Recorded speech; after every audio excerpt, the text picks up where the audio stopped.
토트넘이 지난 브렌트포드전이 끝나고 나서 가장 많은 비판을 받았던 부분이 수비 라인이 불안하다는 것이었거든요.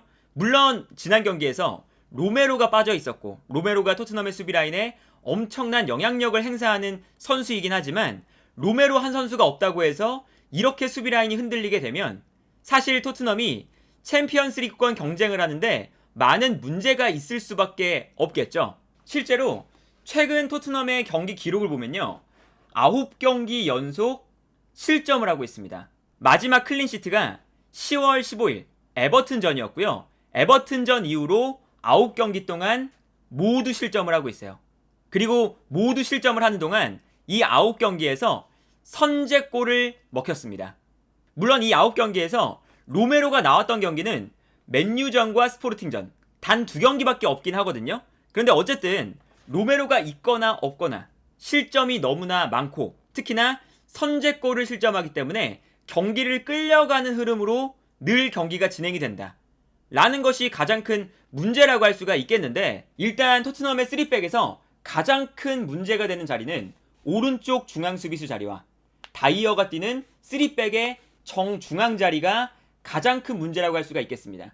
왼쪽 중앙 수비수 자리에는 랑글레와 벤 데이비스, 이 두 명의 선수가 그래도 나올 때마다 준수한 활약을 펼칠 수가 있거든요. 그런데 오른쪽은 로메로가 나오지 않았을 때, 특히나 산체스 혹은 탕강가 어떤 선수가 나오든 이 자리에서 문제가 생길 때가 많고요. 그래서 여기서 문제가 생기니까 로메로가 없을 때 다이어를 오른쪽 중앙 수비수에 배치할 때도 있었죠. 그리고 여기에 대해서 중앙에 있는 다이어도 수비적으로 그렇게 뛰어나지 않다 보니까 토트넘은 언제나 실점이 나오거나 아니면 위기 상황이 나올 때 언제나 오른쪽 지역부터 시작할 때가 굉장히 많아요. 그래서 브렌트포드전의 경기 장면을 봐도 토트넘의 오른쪽 라인을 집중적으로 노렸는데 이런 장면이 나왔었죠. 브렌트포드가 단순합니다. 복잡하지 않고 단순하게 띄워주는 패턴이었거든요. 근데 여기서 탕강가가 아이반 토니와의 공중볼 싸움에서 패배를 해요. 그래서 아이반 토니가 뒤로 뛰어가는 은베모에게 패스를 보내주거든요. 근데 여기서 두 번째 문제가 되는 게 뭐냐면, 탕강가의 뒤쪽에서 탕강가가 수비적으로 무너졌을 때 이 공간을 커버해주는 선수가 다이어라는 사실이죠.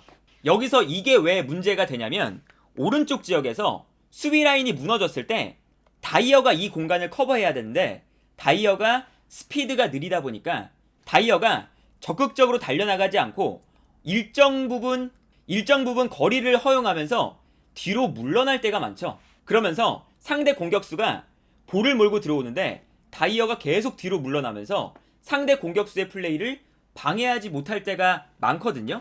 그래서 이 장면도 첫 번째 문제는 탕강가가 아이반 토니와의 공중볼 싸움에서 졌다, 이게 첫 번째 문제인데, 두 번째 문제는 오른쪽 측면 공간으로 볼이 떨어질 때 다이어가 볼이 떨어지는 공간으로 빠르게 달려들지 못한다 라는 것이 두 번째 문제인 거예요. 그래서 분명히 은베모가 볼을 가지고 전진을 하는데 다이어가 달려들지 않고 점점 뒤로 물러납니다. 그러다 보니까 아이반 토니 입장에서는 너무나 편안하게 계속 전진을 할 수가 있어요. 그래서 이 다음 장면을 보면 은베모가 계속해서 볼을 끌고 올라오면서 페널티 박스 주변까지 볼을 몰고 올라오는 것을 볼 수가 있죠. 그리고 이때도 다이어가 강하게 붙어주지 못하면서 은베모가 반대편을 충분히 바라보면서 패스를 보내줄 수 있는 충분한 여유가 있었습니다. 그리고 여기서 너무나 여유롭게 크로스가 올라가니까 반대편에서 정확한 크로스를 받아서 슈팅, 여기서 이제 브렌트포드의 득점이 나오는 장면이었죠. 그래서 브렌트포드전의 실점 장면만 봐도 토트넘의 수비 라인이 얼마나 보강이 필요한지를 분명하게 알 수가 있는 거예요. 그래서 지금 토트넘이 3백에서 영입이 필요하다고 나오고 있는 위치가 로메로의 백업 자리, 이 자리도 필요하고 여기에 더해서 다이어의 자리에도 영입이 필요하다, 이런 이야기가 계속 나오고 있는 이유가 바로 이러한 부분 때문입니다. 그래서 예를 들면 다이어가 이런 실수를 했던 게 한두 번이 아니죠. 대표적으로 이 장면이 있었죠. 지난 시즌 맨유전이었는데 중앙에서 호날두가 볼을 잡을 때 다이어가, 호날두가 분명히 슈팅할 수 있는 공간이 발생을 했는데 다이어가 이 공간으로 달려나가지 않고 뒤에서 그냥 서서 기다리는 모습이 나타났었습니다. 그리고 호날두가 충분히 볼을 끌고 올라와서 슈팅 모션을 취하고 있는데 다이어는 여전히 뒷짐을 지고 계속 뒤로 물러나면서 호날두가 슈팅할 수 있는 충분한 공간을 내어줬었고요. 여기서 이제 호날두의 득점이 나오는 장면이었죠. 그래서 여러가지 장면을 보면 현재 토트넘은 3백 라인에서 오른쪽 중앙 수비수 자리, 로메로의 백업 자리와 다이어를 대신할 수 있는 중앙 수비수 1명, 분명히 토트넘은 센터백의 영입이 필요하다라는 것을 알 수가 있고요. 수비적인 부분뿐만 아니라 공격적인 부분에서도 분명히 영입이 필요합니다. 이제 어떤 게 있냐면 지난 브렌트포드전을 보면요, 이런 장면이 있었거든요. 중원에서 볼을 잡고 측면으로 볼을 전개하고 있는 상황인데, 이때 측면에서 볼을 잡을 때 패스 루트가 순간적으로 없어지는 상황이었어요. 옆에 있는 두 명의 선수가 브렌트포드의 압박을 당하고 있었죠. 그런데 여기서 뒤에 있었던 중앙 수비수는 압박을 받고 있지 않는 상황이거든요. 보통 3백을 쓰는 팀들은 좌우 중앙 수비수의 오버래핑을 굉장히 많이 사용합니다. 그래서 보통 볼을 전개하다가 압박을 당하고 있을 때 3백의 왼쪽 혹은 오른쪽 중앙 수비수가 순간적으로 오버래핑을 하면서 상대의 압박을 벗어나는 이런 장면들이 많이 나오거든요. 그래서 실제로 3백을 쓸 때 오른쪽 혹은 왼쪽 중앙 수비수 자리에 풀백을 배치할 때도 있죠. 예를 들면 첼시에서 아스필리쿠에타나, 제임스, 왼쪽에는 쿠쿠렐라, 이렇게 풀백을 배치하는 이유 자체가 3백을 쓸 때 좌우 중앙 수비수는 적극적으로 올라가서 빌드업에 도움을 줘야 되는 역할인 거예요. 그런데 이 장면을 보면 3백의 오른쪽 중앙 수비수인 탕강가가 압박을 당하고 있는데도 불구하고 오버래핑을 시도하지 못합니다. 그냥 뒤에서 우드컨이 기다리고 있죠. 그러다 보니까 토트넘이 압박을 받을 때 더 이상 앞으로 볼을 전개시키지 못하고 뒤에 있는 탕강가에게 단순하게 백패스를 하게 돼요.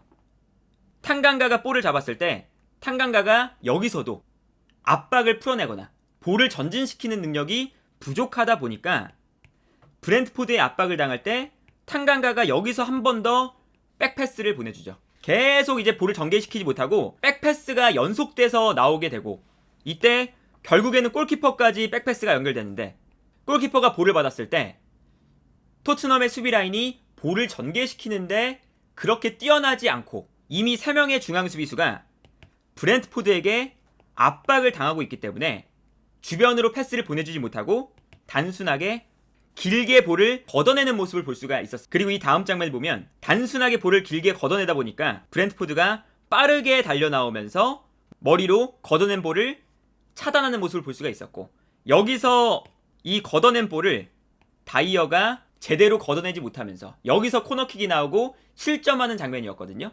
그러니까 이런 장면을 보면요, 토트넘이 단순히 이 3백이 불안하다 라는 것이 수비적인 측면도 있지만 빌드업적인 측면도 분명히 존재를 합니다. 특히나 토트넘 정도면 사실 프리미어리그 내에서 강팀이기 때문에 수비 라인에 3명의 선수가 그냥 우두컨이 있으면 매우 비효율적인 공격 방식일 수밖에 없어요. 토트넘이 자연스럽게 약팀과 경기할 때는 공격을 주도하는 시간이 많기 때문에 수비 숫자가 이렇게 많은 것보다 3백을 쓸 때는 좌우 중앙 수비수가 올라가서 빌드업에 도움을 줘야 되는 역할이거든요. 그런데 최근에 토트넘의 경기들을 보면 이렇게 3백의 좌우 중앙 수비수가 올라가서 도움을 주는 빈도가 매우 낮다. 특히나 왼쪽에서는 지난 경기에서 봤던 것처럼 랑글레가 올라와서 빌드업에 도움을 주고 아주 위협적인 크로스도 올려주고 공격 작업에 참여를 많이 해주고 있는데, 오른쪽 라인, 특히나 로메로가 없을 때 산체스가 나오든 탕강가가 나오든 어떤 선수가 나오든 오른쪽 라인에서 빌드업이 매우 부족하다. 그리고 3백의 중앙에 위치하는 다이어 또한 최근의 경기들을 보면 빌드업 과정에서 실수가 너무 많이 나오기 때문에 토트넘이 안정적으로 경기를 운영하기가 매우 어렵다. 이게 토트넘의 최근 들어서 가장 큰 문제라고 할 수가 있겠고요. 이제 그러다 보니까 지금 1월 이적 시장에서 토트넘이 무조건 3백 중에 2명 정도는 영입해야 된다 라는 이야기가 나오고 있지 않나 싶고요. 실제로 이제 콘테 감독이 인터뷰에서는 수비 라인에 대한 만족감을 표시하긴 했지만 추후에 나오는 기사들을 보면요. 특히나 골드 기자가 어떤 이야기를 했냐면 콘테 감독이 경기가 끝난 이후에 수비 라인에 많은 불만을 표시했다. 내부적으로는 많은 불만을 표시했다. 이런 이야기가 있거든요. 이제 그렇기 때문에 당연히 콘테 감독도 지금 수비 라인에 대한 문제점을 파악하고 있고, 그리고 토트넘에게 당연하게도 겨울 이적 시장에서 센터백 라인의 보강을 요청하지 않을까 싶고요. 토트넘이 챔피언스 리그권 경쟁을 하기 위해서는 수비 라인의 보강이 무조건 필요하다.